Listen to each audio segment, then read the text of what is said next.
स्वर्गात आणलंस तुम्हाला. आठवलं ना आपल्या इथल्या भेटी? 20-25 वर्ष झाली असतील. तशीच आहे ही जागा.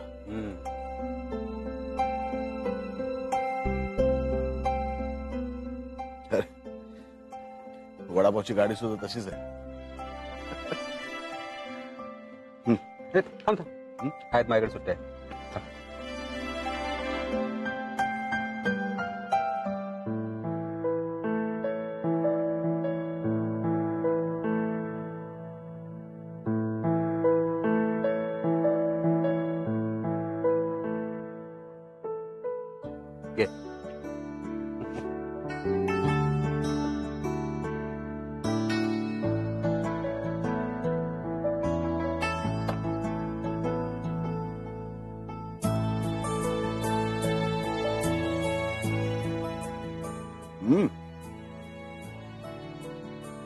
चव तशीच आहे अगदी.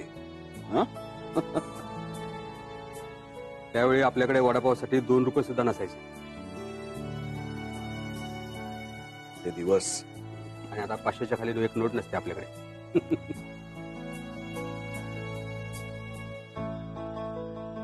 ऍक्च्युली हा अण्णा सुद्धा अजून तिथेच आहे. गाडी सुद्धा तशीच ठेवली आहे आणि तोही बदलला नाहीये. इतकी वर्ष झाली पण आपल्यातल्या सुद्धा काही गोष्टी बदलल्या नाहीत विक्रांत. विक्रांत, वडापावाच्या एक घासाबरोबर आपण एक गोष्ट आठवूया. सर,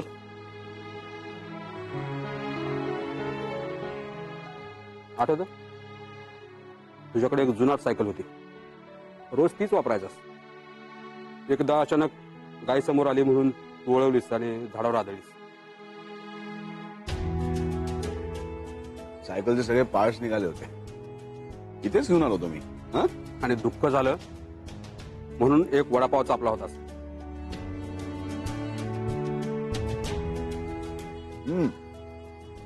तुला आठवतं तुझ्या गावावरनं कार आली होती, तुझे धोत्रे मास्तर आजारी असल्याचे. त्यांना ऑपरेशनसाठी पैसे हवे होते. आपण दोघांनी दिवसभर काय काय करून पैसे जमवले. इथेच आलो होतो, एकत्र पैसे केले आणि पाठवले.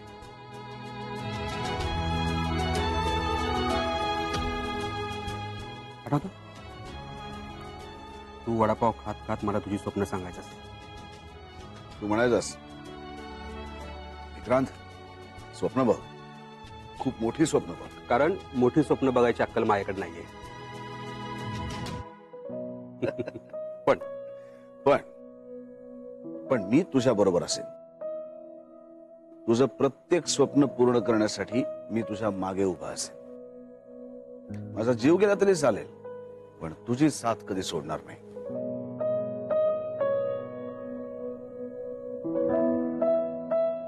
आणि खरंच विलास, तू माझी साथ नाही सोडलीस. तू आहेस माझ्या बरोबर नेहमी. मित्रा, तू जर नसतास तर मी काय केलं असतं मला माहित नाही. वेडा आहेस तू विक्रांत. सगळं तुझं कर्तृत्व आहे. मी काय फक्त तुझ्या पाठीशी आहे, आधार. तू आहेस म्हणून तर इथपर्यंत येऊन पोचलो मित्रा. नसतास तर काय केलं असतं काय माहिती. विक्रांत, तू मला वचन दिलं होतंस की माझ्या आयुष्यातली प्रत्येक गोष्ट तुला माहिती असेल.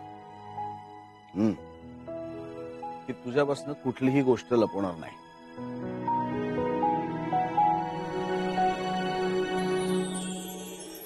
पण आज मात्र तू माझ्यापासून काहीतरी लपवतोयस मित्रा. कितीही नाही म्हणालास ना तरी मला माहित आहे तू तुझं वचन मोडलंस. तुझ्या मनात काय चाललंय ना ते तू मला सांगत नाहीयेस, तू लपवतोयस. काय लपवतोय मी तुझ्यापासून असं तुला वाटतं? माझ्यापासून जे लपवतोयस ना ते तू स्वतःपासून सुद्धा लपवतोयस विक्रांत. तू ईशा निमकरच्या प्रेमात आहेस.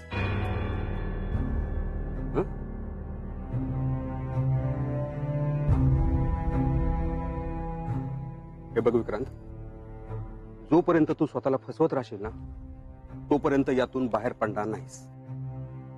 मला सांग, आजपर्यंत तुझ्या आजूबाजूला किती मुली होत्या, पण विक्रांत सरंजामेचा तोल कधीही ढळला नाही, कधीच नाही. मग आत्ताच असं का झालं?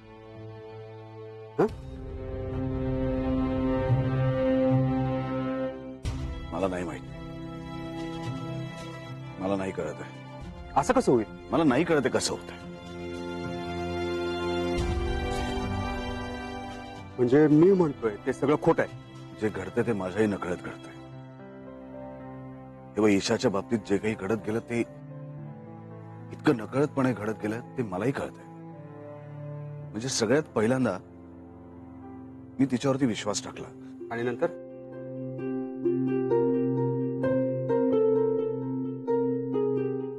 बोल ना विक्रांत, नंतर काय?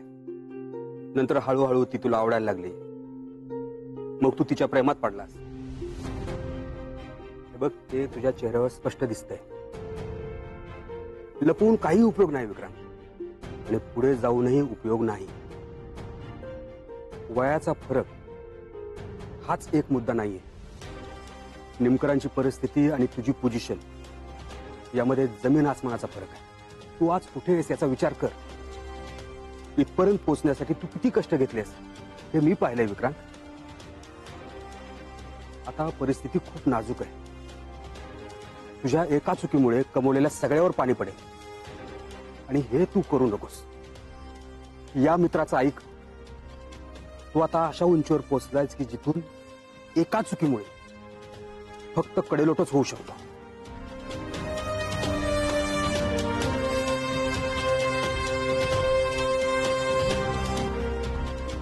आता हे सगळं थांबवावं लागेल. याचा निर्णय तुला घ्यावा लागेल विक्रांत.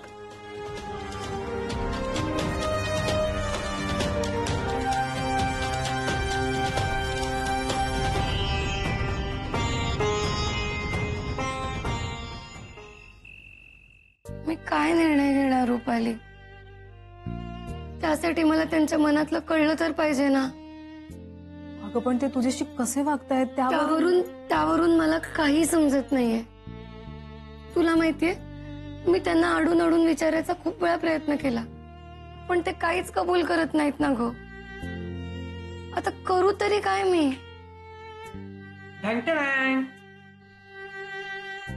ईशा, हे तुझ्यासाठी. होय, तू तिला लाल गुलाब का देतोय?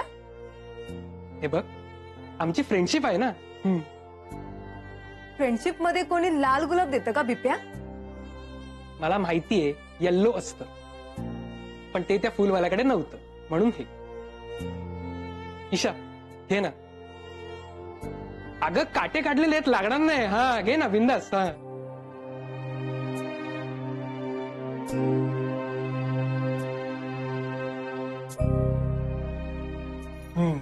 थँक्यू.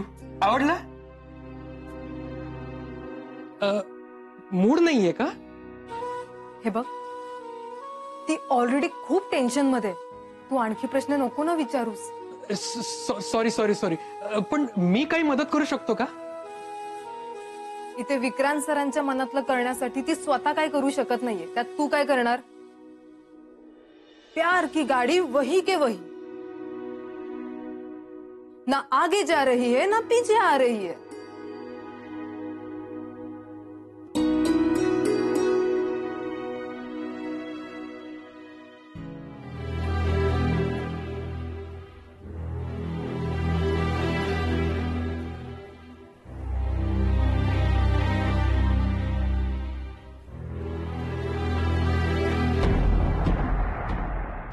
ए मन, पाणी दे.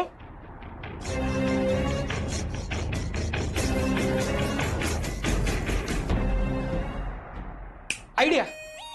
हे बघ, तुझ्या हातामध्ये फुल आहे ना, तर त्यातली ना एक एक पाकळी अशी खुडत जायची, आणि प्रत्येक पाकळी खुडत असताना म्हणायचं, he will marry me, he will marry me not. आणि ज्या वेळेला शेवटची पाकळी उरलेली असेल त्यावेळेला तुला तुझं उत्तर मिळेल. For your kind information, he idea खूप जुनी आहे बिप्या. ही आयडिया कधीही जुनी होत नाही, कारण मी स्वतः ट्राय केली होती ना ईशासाठी. नाही केली होती पण त्यावेळेला मला कळलं ना की you will marry me not. Isha, मला असं वाटतं बिपिन के बात में दम है. तू एकदा ट्राय करून बघ ना. अगं ट्राय करायला काय हरकत आहे, कर ना.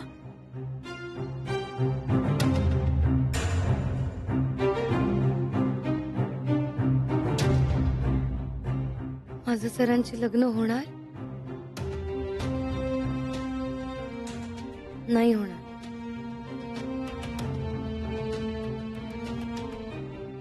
होणार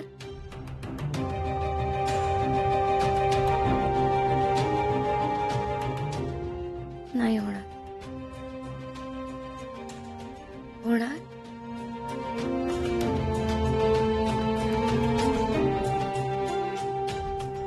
नाही होणार.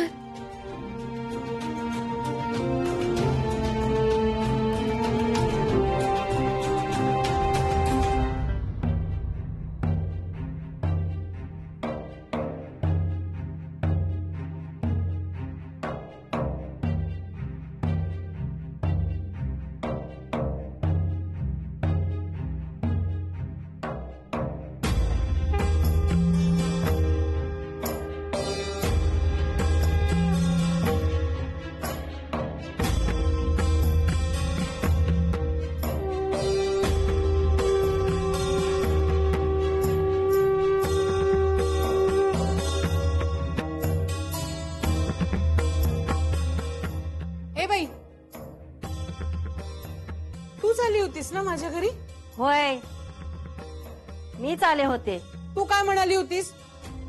माझ्या मुलीचं एका महिन्यात लग्न होईल. ठरलेलं लग्न मोडलं तिचं.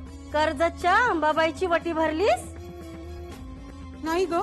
मग माय अदुगर देवीची वटी भर, लगीन होणार. कशावरून?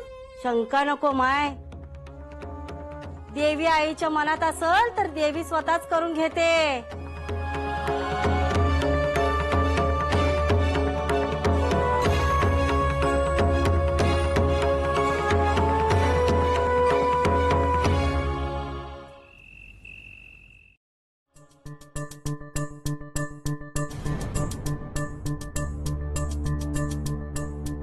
नाही होणार.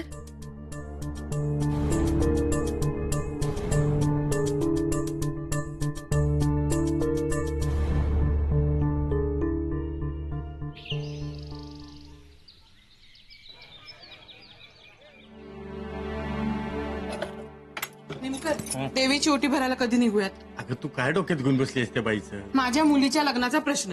हे बघ, आत्ताच एक प्रकरण पार पडले आणि कशावरून ओटी भरली की लगेच लग्न होईल? ते कशामुळे का होईना, मला ईशाचं लग्न लवकर व्हायला हवंय. बरोबर आहे, पण एक तर अजिबात घाई करायची नाही लग्नाची, आणि दुसरी गोष्ट म्हणजे तिच्याशी बोलायला नको का? बोलले, चल निघतो मी. निघाले. अगं आता ईशा आली की तिला विचारून ठरवू ना आपण सगळं. चल येतो. बेंगलोर ऑफिस. हो, म्हणजे इथे रोज भेट होते. आता आठवड्यातून 2-3 वेळा होणार. नाही, बेंगलोरला जाऊन यायला विमानाने किती वेळ लागणार ना? मी आता तिच्यापासून दूर व्हायचा निर्णय घेतलाय ना. उगाच काय आपलं? उगाच आहे का? नाही तर काय. मला दिसतंय भविष्य. हो, मग तिला मी US ला पाठवतो. बस.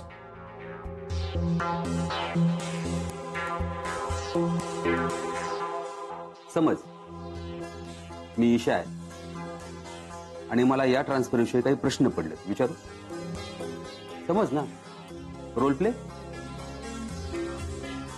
ठीक आहे, विचार. तर तुम्ही मला बाहेरगावी का पाठवताय? कारण तुला जास्त शिकायला मिळावं म्हणून. पण सर, मला इथं मुंबईच्या ऑफिसमध्ये नाही का शिकता येणार? तिकडे तुला जास्त चांगला अनुभव मिळेल. पण आपल्याला भेटता येणार नाही सर. सर, माझं काही चुकलंय का सर? हे प्रमोशन आहे ईशा, शिक्षा नाही. पण मला इतक्या लांब नाही जायचं बेंगलोरला. ठीक आहे, मग तुला मी US ब्रांचला प्रमोट करतो. आई बाबांना सोडून US ला शक्यच नाही सर. असं नसतं ईशा, सगळ्या गोष्टी आपल्या मताप्रमाणे होत नसतात. पण सर मी US ला गेले तर आपली भेट होऊच नाही शकणार.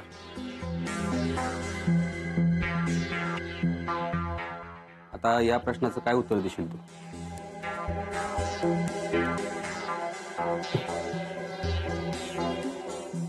विलास, बास आता. इनफ ना. तुझ्या म्हणण्याप्रमाणे सगळं घडतंय ना?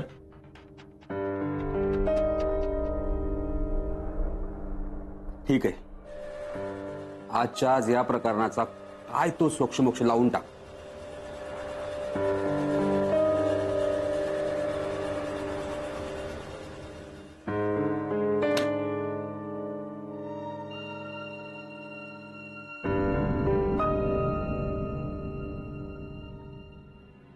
ईशा मॅडम, आत बोलवलंय.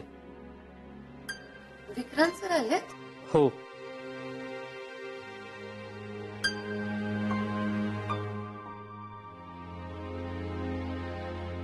सर आत येऊ? Yes, come in. सर बोलावलं? हो. कॉंग्रॅच्युलेशन्स. कशाबद्दल? सरंजामे ग्रुप ऑफ इंडस्ट्रीजनी तुला प्रमोशन द्यायचं ठरवलंय. Thank you sir. राजनंदिनी साडीच्या मार्केटिंगसाठी तू इतकी उत्तम आयडिया आम्हाला सांगितलीस आणि त्याच्यासाठी मेहनत सुद्धा घेतलीस, त्यासाठी. सर माझ्या कामाचं अप्रिसिएशन होतंय याचा मला खूप आनंद आहे. गुड. वेल,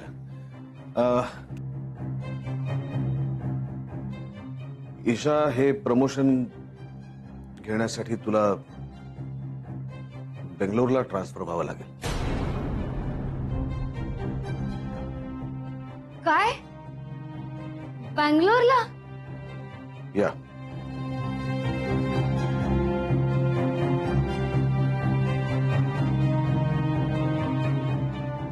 ओके सर. थँक्यू.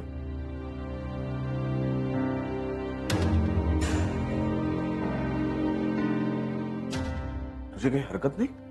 नाही सर, हो.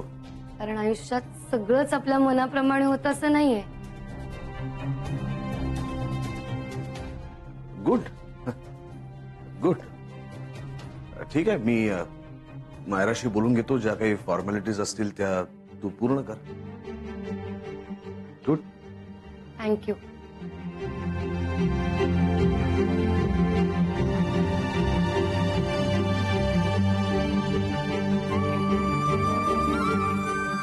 काय? सर, जर तुम्हाला असं वाटत असेल ना की मला दूर पाठवून आपल्या मनात जे काही आहे ते संपेल किंवा कमी होईल, तर तसं अजिबात नाही होणार सर.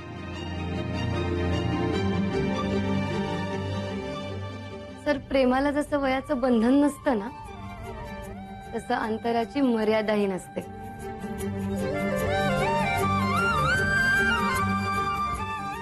मला कळतंय की तुम्हाला मी अजिबात तुमच्या डोळ्यासमोर नकोय. तुम्हाला मला भेटायचंही नाहीये. असं काही नाहीये ईशा. तेच तर मी तुम्हाला सांगतेय सर की असं काहीच नाहीये.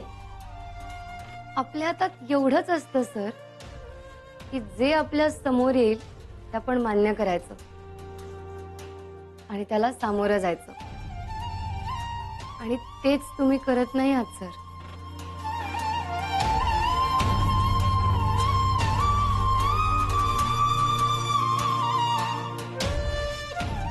सर, आपल्या या अव्यक्त नात्याला एक शेवटचा चॅलेंज द्यायचा.